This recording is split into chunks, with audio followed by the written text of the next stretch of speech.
Well, thank you, Mr. Speaker and my colleagues.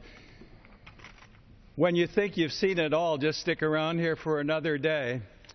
Yesterday, in one of the most appalling events I've seen in our nation's capital, was the closing of the World War II monument, putting up barriers, World War II memorial, putting up barriers to stop our veterans from accessing that open space area. How offensive could you be? How much more pain do you want to inflict on the American people? Now, here is the group that closed the White House. This president closed the White House and said he didn't have money to open it to the public. I would suggest, first of all, maybe we need to get a new Interior and Parks Director and fire those folks or furlough those folks that can't leave public spaces and memorials open to the public. What an offense. When I thought that was offensive yesterday morning, I came to the House last night and saw again another horrible offense. Republicans passed a measure to make certain that our military were paid and our servicemen and women in harm's way were taken care of financially.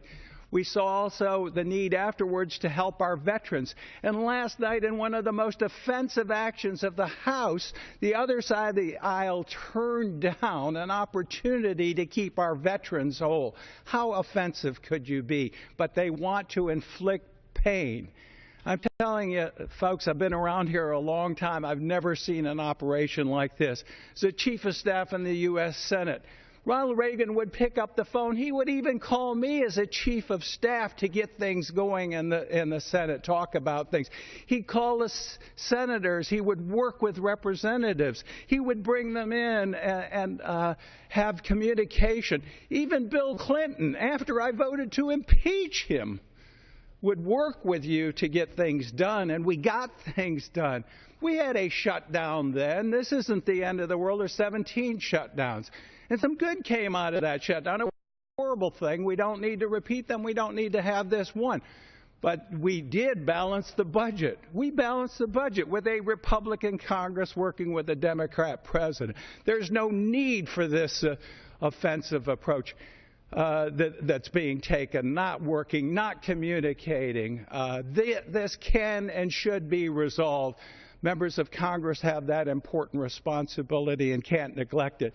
Now, this is much more difficult than just a shutdown, a temporary shutdown. We're talking about a permanent shutdown of the federal government. You think having a few of the federal services eliminated or suspended temporarily is tough?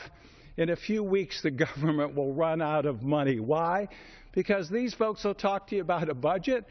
They haven't passed a budget since 2008. The only way we got the other body, the Senate, to pass a budget was to pass a bill to embarrass them that said no budget, no pay. This is the group that had control of the House, the Senate, and the White House.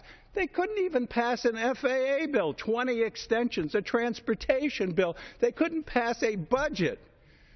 And here they're criticizing us. We came to work and we worked until 12:30 into Sunday morning. They were absent without leave. They never even came to work, the Senate, on Sunday. They came to work on Monday at 2 o'clock in the afternoon. And then they rejected every offer. We offered 3 times to compromise. And then we said, let's sit down. We've been holding yesterday a conference. No one showed up. You have to show up. The president has to be the president. Why does he take a little of this Malaysia money? He's not going to Malaysia. Open the White House. Open the memorials to our veterans. Use some of that money that he's gaming the system, trying to inflict pain on our veterans and our citizens. There is no reason for this. Good people of good intention can come together, make this government work, make it better, pay our bills, be responsible, and bring this out-of-control spending under control and get our government being accountable and responsible. That's what the American people want. They're tired of the blame game. Let's get America going in a positive direction. I know we can do it, and I yield back the balance of my time.